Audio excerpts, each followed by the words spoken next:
Duhet ndalem tek çështja Balluku. Pati përplasje ditën e djeshme në kuvend mes opozitës dhe mazhorancës. Për sa i përket çështjes Balluku, duket se mazhoranca po tenton ta mbrojë me çdo kusht ish zëvendës kryeministrën, tashmë edhe të shkarkuar nga kryeministri. Pse po mbrohet me kaq shumë pathos një ish zëvendës kryeministre e akuzuar për korrupsion?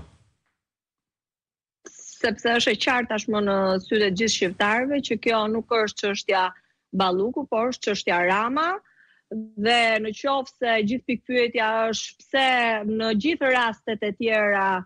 propaganda e Ramës ka qenë që ne nuk do të bëjmë kurrë avokatinë asnjë deputeti apo asnjë zyrtari të korruptuar apo që hetohet nga prokuroria, përkundrazi do t'japim direkt dritën e shile prokurorisë sa herë ajo të kërkojë mandatin për deputetët e Partisë Socialiste. Ndërkohë, në rastin Balluku, në aferën e tunelit Llogarat, mbi 50 milionë euro vjedhje dhe mbi 6 lotet që u shtuan më pas të aferës korruptive dhe të ndërhyrjes në vendosjen e fituesve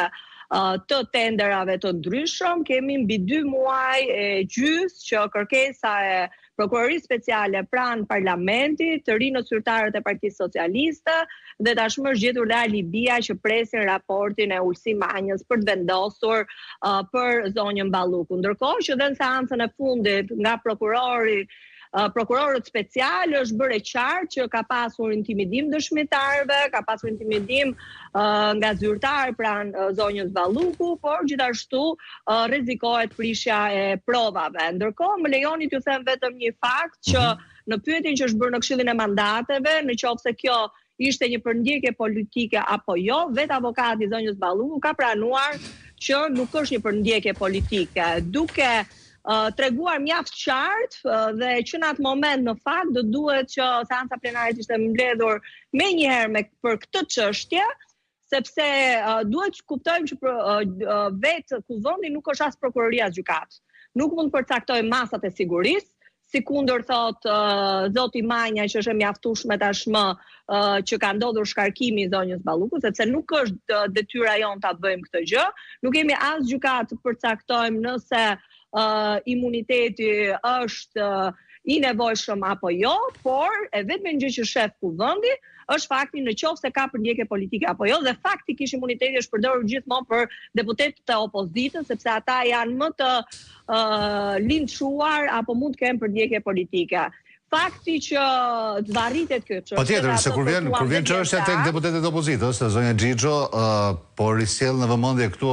një deklaratë bërë nga ish kreu i grupit parlamentar Bledi Çuçi që për rastin e zotit Berisha deklaronte që kjo çështje nuk duhet të zgjasë më shumë se 5 minuta të hiqet imuniteti kujtdo, ndërsa me zonjën Balluku kanë qenë dhjetor me 16 dhjetor që e zvarrisin.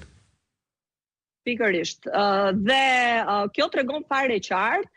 jo vetëm fakti që nuk po lën prokurorin të veprojë, që po bën pengesë për drejtësinë, por nuk po bën thjesht pengesë për drejtësinë, por dhe pengesë për vendin, sepse